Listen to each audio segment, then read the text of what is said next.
শিক্ষিত দুই কুলাঙ্গার সন্তান বাবাকে করোনায় যখন আক্রান্ত করে ফেললো, এক পর্যায়ে বাবা মরে গেল। সন্তান ট্রিপল মাস্ক লাগায় বসে আছে, বাবার কাছে যায় না, করোনা মরার ভয়। এলাকার গরিবদের ডাকলো, গরিবদের ডাক দিয়া বলল, কিছু টাকা দিব, বাবার লাশটা টেনে রাস্তার বাহিরে ফেলে দাও। রাস্তায় টাইনে ফেলাই দিস। দরওয়াজা জানালা লক করে দিল। জানালা দিয়ে একটা নজর তাকায় দেখলো না বাবার লাশ কুকুর খেলো নাকি জানাজা হলো। যুবক বাবারা, আমার কথা যদি আমি ভুল বলি, তুমি আমাকে একটু ইশারায় বললো যে এটা ভুল, আমি তওবা করে নিব। আর যদি দেখো না সত্যি, তাহলে অন্তরকে বুঝাও যে তুমি সোজা হবা কেমনে, তওবা করবা কিভাবে, সেই চিন্তা করো। জানালা দিয়ে তাকাইল না, বাবার লাশের খবর কি? ইতিহাস। সেই সময় আমার দেশের শত শত লাশ, করোনার লাশগুলো ওলামায়ে কেরাম টুপিওয়ালারা নিজেদের কাঁধে নিলেন, গোসল করালেন, জানাজা পড়াইয়া কবরে রাখছেন। একজন হুজুরেও করোনায় মরে নাই। নগদ, বাকি বুকি কোনো কথা নাই। রোহিঙ্গা ক্যাম্পের খবর নাও। দুনিয়ার অনেকে টাকা পয়সা অনেক কিছু দিছে, কিন্তু বেশিরভাগ ওলামায়ে কেরাম দিছে নিঃস্বার্থ, বাকিরা দিছে স্বার্থের জন্য। কি স্বার্থ? এখন গিয়া আমগো ফর্ম পূরণ করে, তো টাকা দিছে, আমরা এনজিওর লোক, এনজিওর ফর্ম পূরণ করো। শেষ পর্যন্ত কিস্তিতে টাকা দিতে দিতে মানুষের লোভ দেখায়, কেমন বর্ষি লাগায়। মরার আগে কিস্তি আদায় করতে পারে নাই, লাশের সামনে গিয়া এনজিওর লোকগুলো দাঁড়ায় বলে 13টা কিস্তি বাকি, দিয়া কবরে লাশ নামা।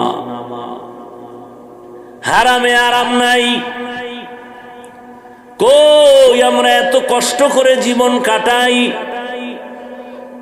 5 জন সন্তানের খানা রেডি করতে খবর হয়ে যায়, অথচ মাদ্রাসায় শত শত ছাত্র, শত শত ছাত্রর মধ্যে অর্ধেক ফ্রি, গরিব, এতিম, অসহায়। অথচ 3 বেলা খানা চলে, রুটিন করা খানা চলে। মানুষের কাছে ভিক্ষাও করি না, আপনাদের কাছেও ছোট হই না, বিরক্ত করি না। আল্লাহ হেফাজতের জিম্মাদারি নিছেন। দয়াময় আল্লাহ তার বান্দাদের অন্তরে মোহাব্বত বাড়াইয়া তাদের রিজিকের ব্যবস্থা করতেছেন। وطبيبنا وطبيب قلوبنا ومولانا محمدا عبده ورسوله اللهم صل على محمد النبي الأمي وعلى آله وسلم تسليما وبعد فأعوذ بالله من الشيطان الرجيم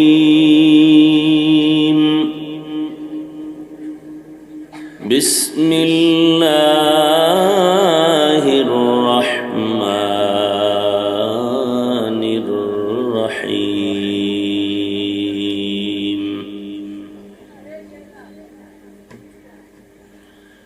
وأما من خاف مقام ربه ونهى النفس عن الهوى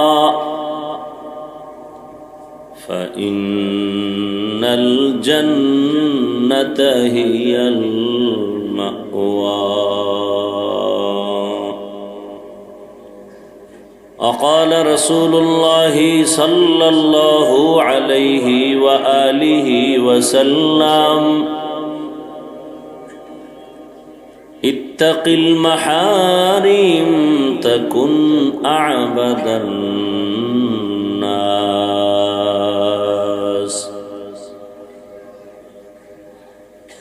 صدق الله مولانا العظيم وصدق رسوله النبي الأمي الكريم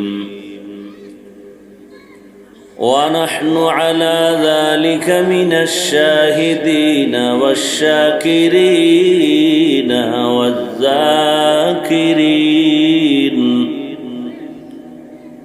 والحمد لله رب العالمين.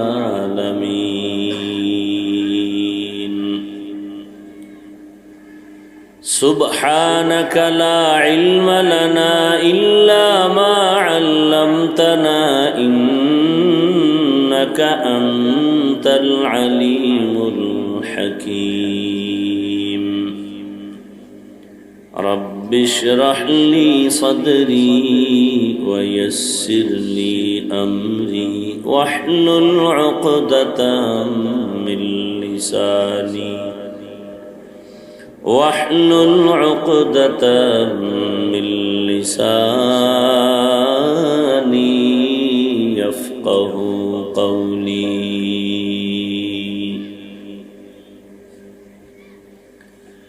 सूरज ने दिया अपनी शुआओं को ये पैगाम,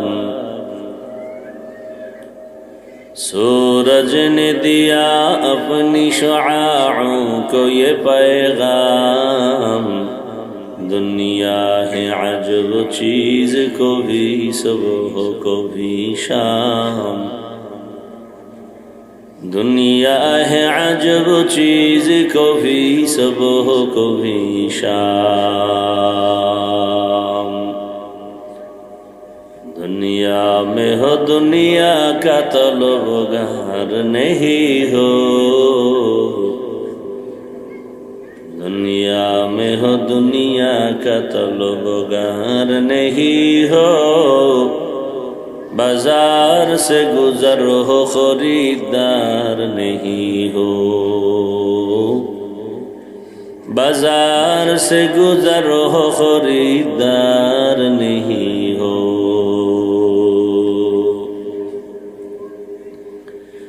मकबूल है शाज़ है काबिल तू बहुत है,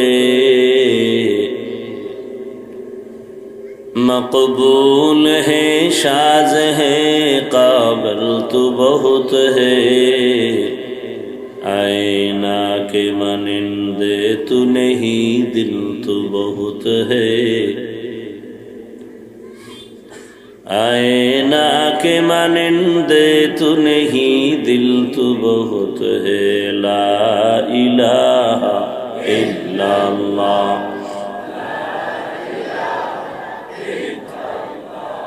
वॉल्यूम बढ़ाओ।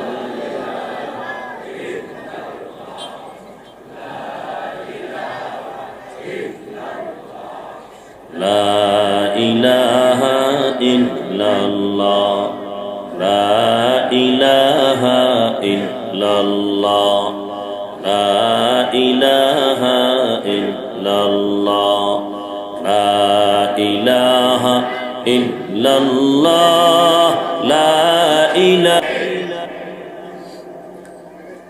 উলামায়ে হযরত আলোচনা রেখেছেন, আপনারাও সবরের সাথে আলোচনা শুনছেন।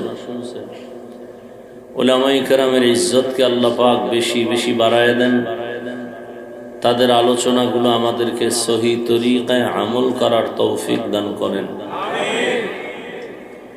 উলামায়ে কেরামের ইজ্জতকে যারা দুর্বল করার চক্রান্ত করে লেখার মাধ্যমে, বলার মাধ্যমে, বিভিন্নভাবে মিডিয়ার মাধ্যমে, আল্লাহ তাদের হেদায়াত দান করেন। তাদের কপালে যদি হেদায়াত না থাকে, আল্লাহ ভালো জানেন, আল্লাহ কুদরতের দ্বারা তাদেরকে দমন করে দেন। কারণ এই জমিনের মধ্যে কিয়ামত পর্যন্ত আর কোনোদিন নবীজি এসে আমাদেরকে দাওয়াত দিবেন? সাহাবায়ে কেরাম আসবেন, আইম্মায়ে কেরাম আসবেন, ইমাম বুখারী মুহাম্মদ ইবনে ইসমাইল বুখারী, ইমাম তিরমিজি, পৃথিবীর কেউ আর আমাদেরকে দাওয়াত দেওয়ার জন্য জমিনে আসবেন না। এমনকি আমরা যাদের মাধ্যমে দ্বীনের পথে আসছি এরাও অনেকে চলে গেছেন, আর আসবেন। এ কথাটা আপনারা ভালো করে মনে রাখবেন। কিয়ামত পর্যন্ত এই জাতিকে দুনিয়াতে সম্মান আর শান্তির নির্ভেজাল গ্রান্টেড পথ দেখাবেন, এবং পরকালে বিনা হিসেবে জান্নাতে যাওয়ার পথ দেখাবেন একমাত্র শুধুমাত্র কেবলমাত্র উলামায়ে আহলে হক। ভালো করে বুঝেন, আমার কথা খুব বুঝার চেষ্টা করেন। জবাব কম দিবেন, আমি জিজ্ঞাসা করলে জবাব দিবেন, তাও স্বাভাবিক আওয়াজে। আগে বুঝেন, ভালো করে বুঝেন। পৃথিবীতে আপনাদেরকে যতদিন দুনিয়াতে থাকবেন ততদিন পর্যন্ত সম্মানের সাথে যে থাকবেন, শান্তিতে থাকবেন, সেই পরামর্শ সঠিকভাবে ওলামায়ে কেরাম ছাড়া আর কেউ দিবে না, আল্লাহর কসম। ওলামায়ে কেরাম সঠিক শান্তি আর সম্মান কিভাবে পাবেন সেই পরামর্শ দিবেন কোরআন হাদিসের আলোকে। বাকিরা পরামর্শ দিবেন না, স্বার্থ উদ্ধারের জন্য আপনার পেছনে ঘুরবে, আপনাকে ব্যবহার করবে, ব্যবহার শেষ আপনাকে ফেলে দিবে। কেমন ফেলবে? বলবে অমুককে মাইনাস করো, জমিন থেকে এদেরকে বিদায় করো। কারণ যার মধ্যে নীতি নৈতিকতা নাই, আমি প্রায় সময় বলি বেয়াদব আর মুনাফিক, এদের কোনো ধর্ম নাই।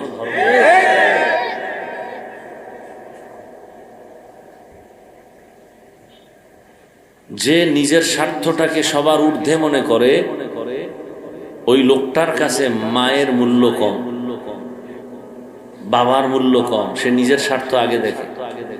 স্বার্থ অনুযায়ী যদি মা আছে তো আলহামদুলিল্লাহ, না হয় এই বেঈমান বেয়াদব গুলো মাকে পর্যন্ত কি বলবো আর ভাষা নেই। আপনারা জানেন আমার দেশের কি হালত।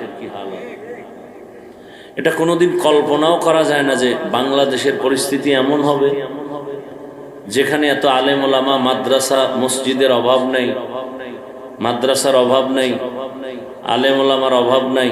এই উঠা বসা করেন কেন হযরত? বেশি জরুরি হলে আর কি বলবো, উচিত না। তারপর আপনার জরুরত হলে যান, এই দিক দিয়ে বা এদিক দিয়ে বের হন তাড়াতাড়ি। ডিস্টার্ব করলে আমার ক্ষতি হয়, কারণ মোহব্বত নিয়ে আসি তো উম্মতকে কিছু বুঝাইবার জন্য। পাও ধরার নিয়ত করে স্টেজে বসি, কারো পাও ধরলে যদি দিনের পথে আসে, এটাই আমার সার্থকতা। কথা বলবেন না, এই কথাগুলো একটু খেয়াল করেন তো। আল্লাহ তো বিবেক দিছে, ভালো মন্দ যাচাই করার এই মেধাটা আল্লাহ মানুষকে দিছে, আর কাউকে দেয় নাই, পশুকে দেয় নাই। এ কারণে পশু ভালো মন্দ বুঝে না, বুঝাইলেও বুঝতে চায় না, বড় কঠিন হালাত। মানুষকে দিছেন, অতএব আমরা মানুষ হিসেবে একটু চিন্তা করি। যেই ব্যক্তি তার কাছে স্বার্থ বড় নিজের, এমন ব্যক্তিগুলো মাকে মারে, বাবাকে মারে, শিক্ষকের গায়ে হাত তুলে, মানুষ হত্যা করে, নিজের স্বার্থকে প্রাধান্য যারা দেয়, এই সমস্ত চরিত্রহীন মানুষগুলো গরিবের উপরে জুলুম করে, ব্যবসায়ীর উপরে জুলুম করে, 1 টাকাও পাবে না। ব্যবসায়ী ব্যবসার প্রতিষ্ঠান দাঁড় করাইতে কত ঘাম, কত রক্ত গেল, কত খানা খাইতে পারে নাই, কত শ্রম, আর বাতাসের সাথে উড়িয়ে এসে বলে আমাকে টাকা দে। কত বড় নির্লজ্জ, কত বড় বেঈমান, কত বড় জালেম।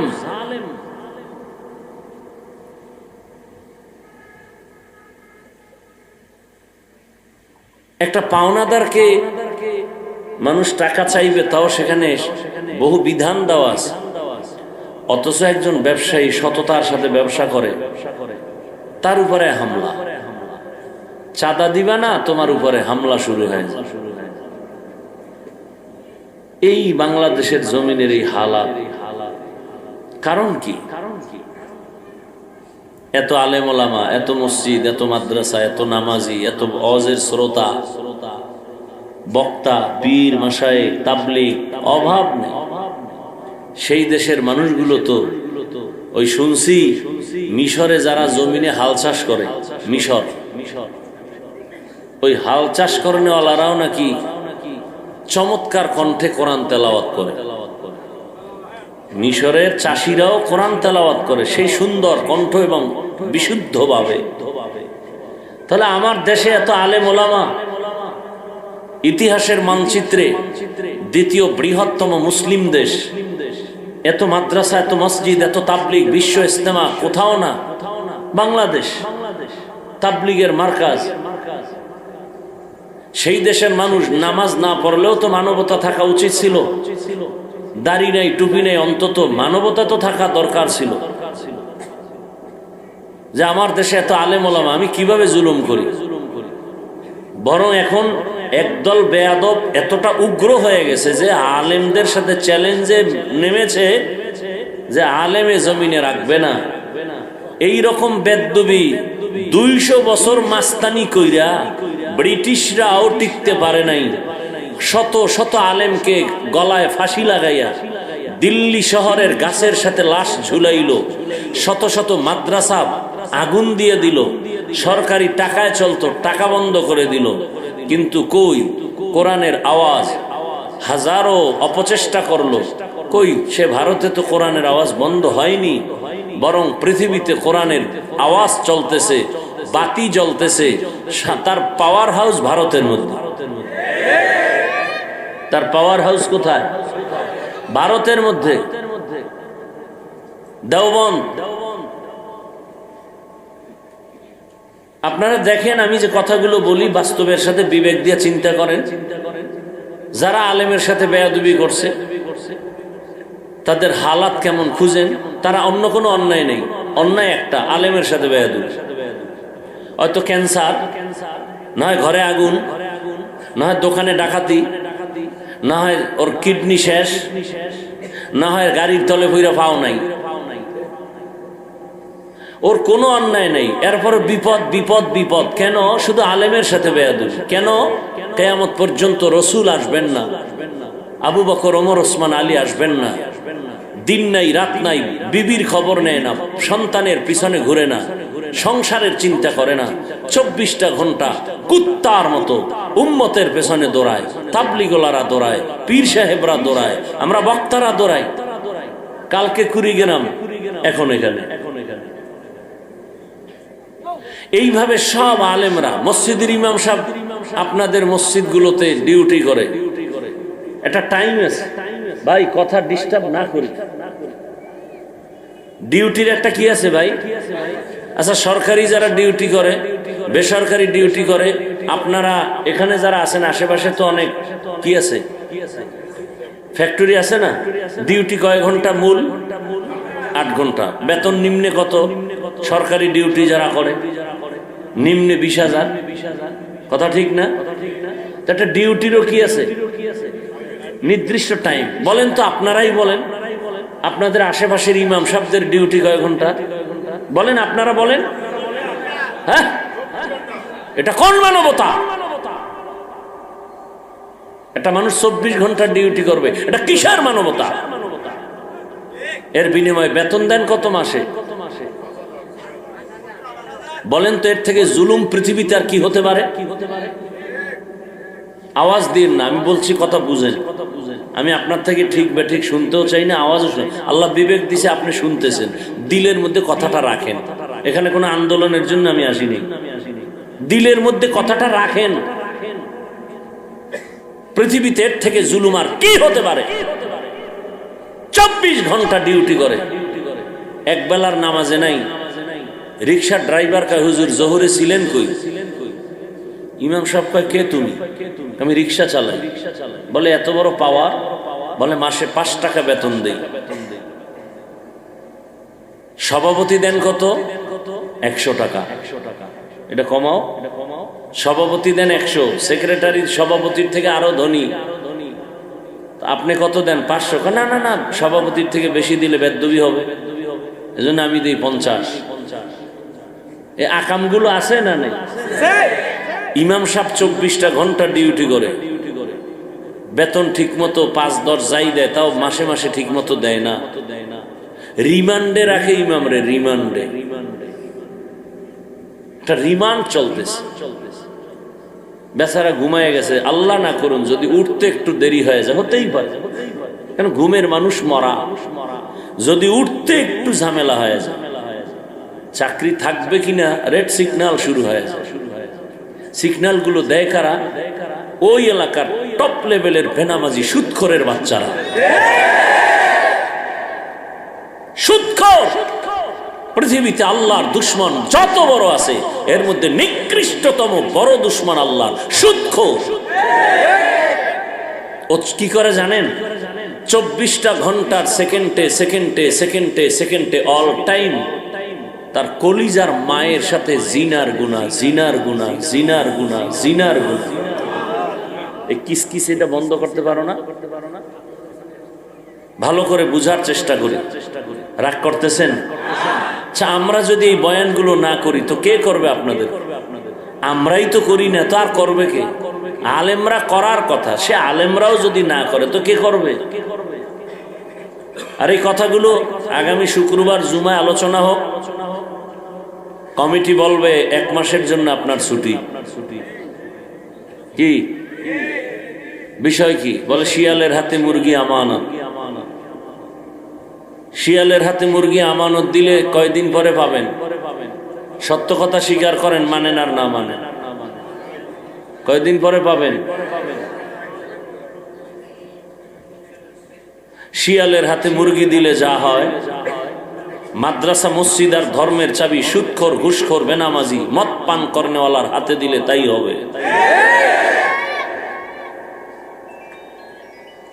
আল্লাহ হেদায়াত দান করুন, আল্লাহ আমাদের হেদায়াত দান করুন।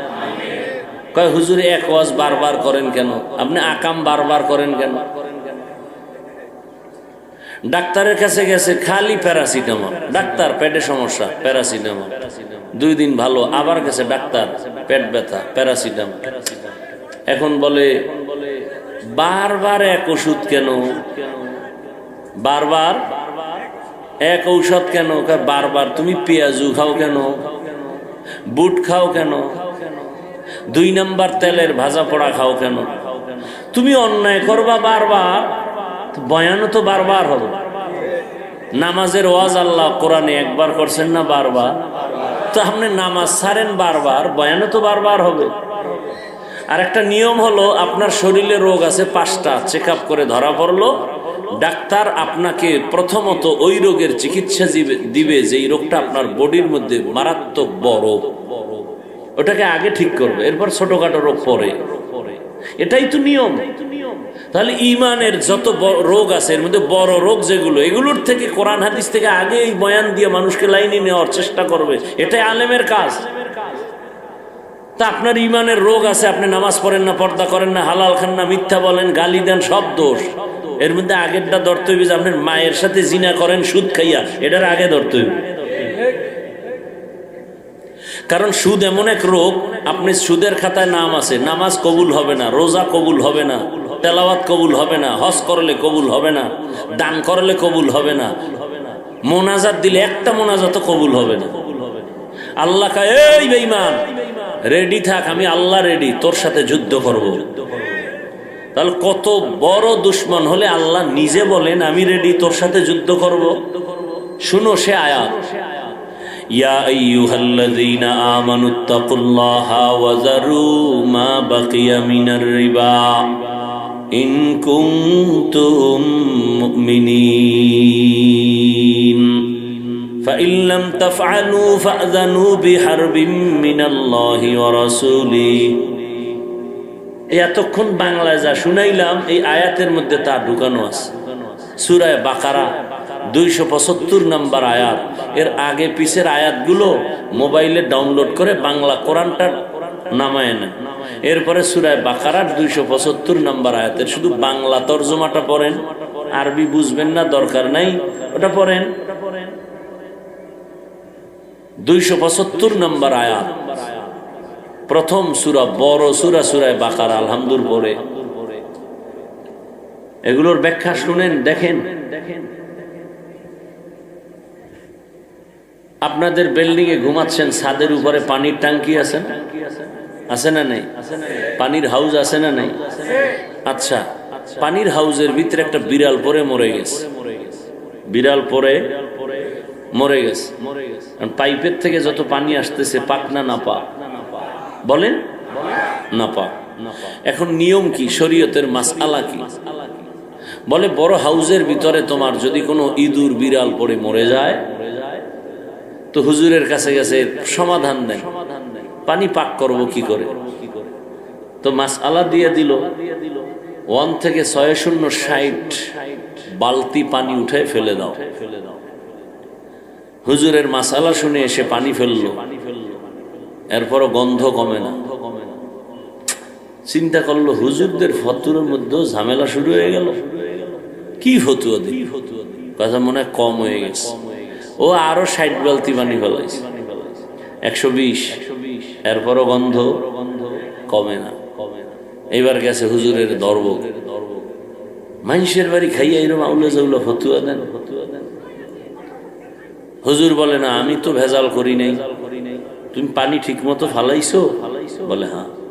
ওভার 60, তো গন্ধ থাকার কথা না। হঠাৎ করে হুজুরের মাথায় চক্কর লাগছে, রে তুমি যে হাউজের থেকে পানি ফেলাইছো, মরা ইঁদুর বা বিড়াল ফেলাইছো না? তো খারে তার সেরা মরা বিড়াল যদি না ফালাইয়া ভিতরে জমজমের পানিও দাও, কিয়ামতের আগে গন্ধ যাবে? হ্যাঁ, তাহলে আগে মরা বিড়াল ফালাও। তোমার ইমানের কূপের মধ্যে সুদের মরা বিড়াল, ঘুষের মরা বিড়াল, বেপরদার বিড়াল, দুর্গন্ধ তোমার ইমান, দুর্গন্ধ তোমার আকীদা, দুর্গন্ধ তোমার আমল। বয়ান শুনে কি হবে? দান সৎকা করে কি হবে? আগে ওখান থেকে মরাগুলো উঠাও, সুদের খাতার থেকে নাম কাটো। আমি কি বলবো? আপনি জেনে শুনে হারাম খাইতেছেন, আপনার সাথে আমার যুদ্ধ নাই, কিন্তু আপনার বিবেকের কাছে এক প্রশ্ন আমার। ঘরে আপনার মা আছে, বাবা আছে, স্ত্রী, সন্তান, ওদের অপরাধটা কি? শিশু বাচ্চার রক্ত পবিত্র, আপনি হারাম দিয়া ওর রক্ত নাপাক করলেন, এই অধিকার দিছে কি আপনাকে? আপনি বাপ নামের এত কলঙ্ক কেন? আপনি যদি বউ ঠিক মতো চালাইতে না পারেন, বিয়ে করলেন কেন? ইসলামে তো আর একটা ঔষধ আছে, রোজা রাখো। আপনি সন্তান নিলেন কেন যদি সন্তানের হক আদায় করতে না পারেন? আপনাকে কে অধিকার দিছে? আপনি পায়খানা খাবেন সেটা ভিন্ন, আপনার সাথে যুদ্ধ নাই, জেনে শুনে খাইতেছেন, কিন্তু আপনার শিশু বাচ্চার অপরাধটা কি? ওর রক্ত তো পাপ। আপনি হারাম টাকা ঘরে নিয়ে ওই বাচ্চার রক্ত খাওয়ায় নাপাক করলেন কেন? আপনার স্ত্রীর রক্তকে নাপাক করলেন কেন? আপনি আজকে গিয়া বাসায় বলেন স্ত্রীকে, যে আমি যে টাকা পয়সা নিয়ে আসতেছি এগুলো সব গরিবের বেতন মারা টাকা, জুলুমের টাকা, তুমি খেয়ে লয়ে আরামে ঘুমাও। আমার তো মনে হয় না স্ত্রী এটা মেনে নেবে, বলবে দুনিয়াতে কত মহিলা আছে স্বামী ছাড়া, আমি প্রয়োজনে এভাবে একা একই দিন কাটাবো, কিন্তু হারাম খাবো না, জুলুমের টাকা খাবো না, প্রয়োজনে তোমার ঘর ছেড়ে দিলাম। কোনো বাচ্চা বাবা বলে ডাকবে না যদি জানে বাবায় চুরি করে টাকা আনে। সন্তান যদি জানতে পারে মানুষের উপরে চুরি ঠেকায় টাকা আনে, ও বলবে এতিম হয়ে থাকবে, এই দুর্নীতিবাজ চরিত্রহীন বাবাকে বাবা বলে স্বীকার করবো না। কি আর শুনবেন এবার বলেন তো আমাকে, কোন বয়ান করলে আপনাদের সুবিধা হবে? এখন আমরা যা লেখাপড়া করে বয়ান করতেছি এগুলি আপনাদের চলে না, এখন আপনাদের থেকে বয়ান শিখতে হবে। ওই যে বলে এক বয়ান বারবার কেন? আল্লাহ হেদায়াত দান করুন। আমি আপনাদের সামনে যে আয়াত ও হাদিস পড়ছি তর্জমাটা বলে নেই, সংক্ষিপ্ত কিছু ব্যাখ্যা। অর্ধেক হয়ে গেছে আয়াতের তর্জমার আগেই। আসলে মাকসাদ কি, আমরা যে বয়ান করি তার উদ্দেশ্য কি? আপনাদের বিরক্ত হচ্ছেন না তো? গত জুমায় কিছু কথা মসজিদে বলে আসছি এই বিষয়ে। আসলে আল্লাহ পাক 500 আয়াতে শুধু বিধান দিছেন, খুব খেয়াল করবেন কথাগুলো। 500 আয়াতে কি দিছেন? বিধান মানে কি? এ বিষয়ে গেলে আবার অনেক দূরে চলে যাব। আচ্ছা, বিধান হালাল হারাম, জায়েজ না জায়েজ, বৈধ অবৈধ, এর বিবরণের নাম বিধান। যেমন আকিমিস সালাহ, নামাজ কায়েম করো, একটা বিধান। আতুজ যাকাত, যাকাত আদায় করো, একটা বিধান। হুররিমাত আলাইকুম উম্মাহাতুকুম, তোমার মাকে তোমার জন্য হারাম। বিবাহ, মরা প্রাণী, মরা জানোয়ারের গোশত তোমার জন্য হারাম, একটা বিধান। 5 ওয়াক্ত নামাজ পড়ো, ফরজ, একটা বিধান। এই যে বিধানগুলো দিলেন, এইরকম আয়াত আছে কত? এই উঠেন কেন আপনারা? মোনাজাত দিয়ে দেব? আমি বুঝি না, এমন কপাল লইয়া দুনিয়াতে জন্ম নিলেন কেন যে নিজে কারো উপকার করতে পারলেন না, ক্ষতি করে গেলেন। কত কষ্ট করে আসছে, এই মানুষগুলো আসছে, একটু বয়ান করবো, আপনি উঠে ডিস্টার্ব করতেছেন। আর আমরা তো ওই বয়ান করি না যে আপনি পান খাবেন, চা টানবেন আর আমি বয়ান চালায় যাব, সেই বয়ান শিখে আসি নেই। আমরা তো তাদের লাথি খেয়ে, থাপ্পড় খেয়ে এখানে আসছি, যাদের বয়ানে বেনামাজি বসতো, সুদখোর বসতো, চোখে পানি নিয়ে বাসায় গিয়ে ফজরে মসজিদে যাইত। আমরা তাদের লাথি খেয়ে এখানে আসছি। তাদের বয়ান চলতো মানি মনে হয় জানো ওয়াশিং মেশিনে কাপড় চুপড় দিচ্ছে, যারা ওয়াশিং মেশিন চালান, ভেতরে একটা তুফান চলতেছে, আওয়াজ, ভেতরে তুফান। এটা ওয়াশিং মেশিন, ইখলাসের ওয়াশ চলতেছে। মানুষের দিলের মধ্যে একটা তুফান, কান্নাকাটির হালাত দেখে আসছি তাদের বয়ান। সামনে কেউ পান খাবে আর চা খাবে, এই মাইকের স্ট্যান্ড উঠায় মারতো তার মাথার উপর। আর তামাশা করি বয়ানে বসে, তামাশা, মন চাইলে বসলাম, মন চাইলে উঠে গেলাম, গল্প করি।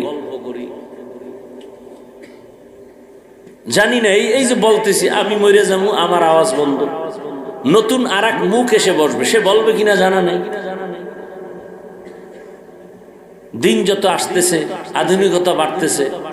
ওই আজকেও একজনে আমাকে পরামর্শ দিতেছে, মাদ্রাসার জায়গা নিছি, আপনারা শুনছেন হয়তো, প্রায় 20 কোটি টাকার এক প্রজেক্ট, মালিকের টাকা দিতে পারতেছি না।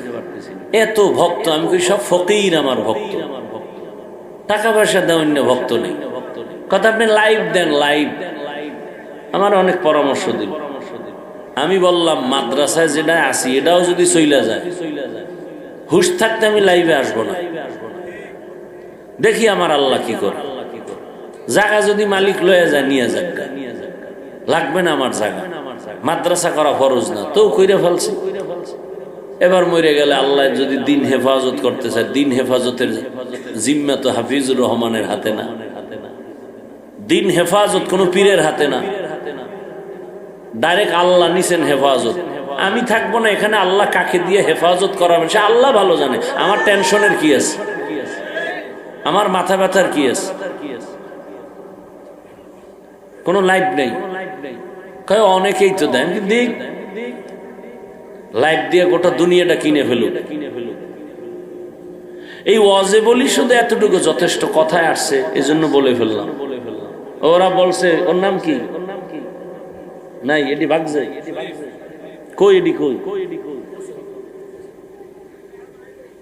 এটি ওয়াজ লাগে না, কমিটির ওয়াজ লাগে না। না আমার বসায় গেছে কই এরা?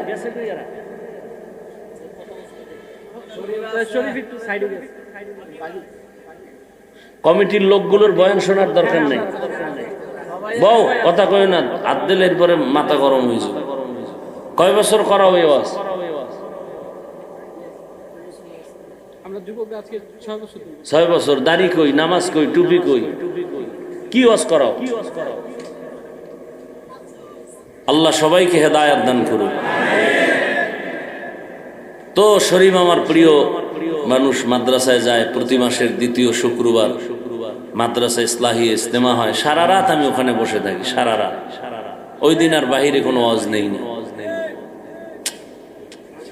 এত ডিস্টার্ব যে কেন করো? এই আবেগগুলো কই থাকে?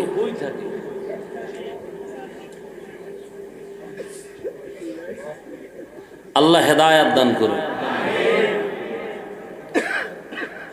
তো বলল হুজুর আপনি মাঠে কালেকশন করবেন মাদ্রাসার জায়গার জন্য।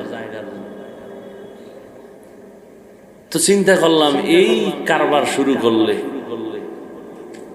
কি না জানি আবার শুরু। দেখতে নারী চলন বাঁকা। বাংলাদেশে একজন ব্যক্তি আমি, যার সর্বাঙ্গে ঘা, চতুর্মুখী তুফান চলে এই ব্যক্তিটাকে নিয়ে। বাইরের লোক, ভিতরের লোক, ডাইনের লোক, বামের লোক পারে না তাজা মাটি দিয়ে ফেলা। আল্লাহ হেদায়েত দান করুন।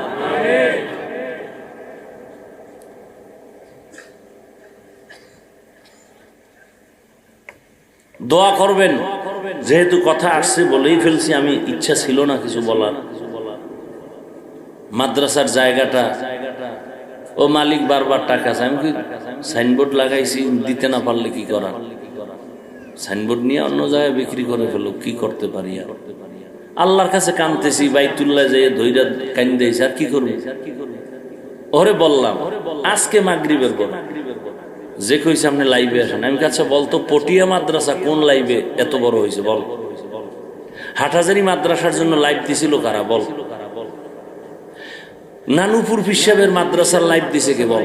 মালিবাগ মাদ্রাসা, যাত্রাবাড়ি মাদ্রাসা, বসুন্ধরা মাদ্রাসার জন্য কারা লাইভ দিছিল বল? পাগল হয়ে গেছে লাইভ দেওয়ার জন্য। আর কিছু ব্যক্তি তো লাইভ বয় হয়ে গেছে, লাইভ বয়। এর মোবাইল আছে, পারে না বাথরুমে গিয়ে লাইভ দেয়। আর দেয়ও ও যার সাথে আকাম করে মোবাইলে, হেরে তো লাইভ দেয়। আল্লাহ হেদায়েত দান করুন। যেই লোকটা ঘরের রুমে বসে সারাটা রাত মোবাইলে শুধু গুনাহ করে, চোখের গুনাহ, হাতের গুনাহ, অন্তরের গুনাহ, সারাটা রাত। কখন 2টা বাজলো, 3টা বাজলো, রাত্র 4টা বাজলো, খবর নাই। ফজরের আজান হবে হবে ঠিক সেই সময় ঘুমে চাপ দিছে, মোবাইল পড়ে গেছে, এক ঘুমে 10টা। এই যে এখানে এত আশেকে রসুল বসা, আজকে ফজর পড়ে নাই, জহুর পড়ে নাই, আসর পড়ে নাই, মাগরিব পড়ে নাই, এশাও পড়ে নাই, কালকে ফজর পড়বে কিনা এর কোনো গ্যারান্টি নাই।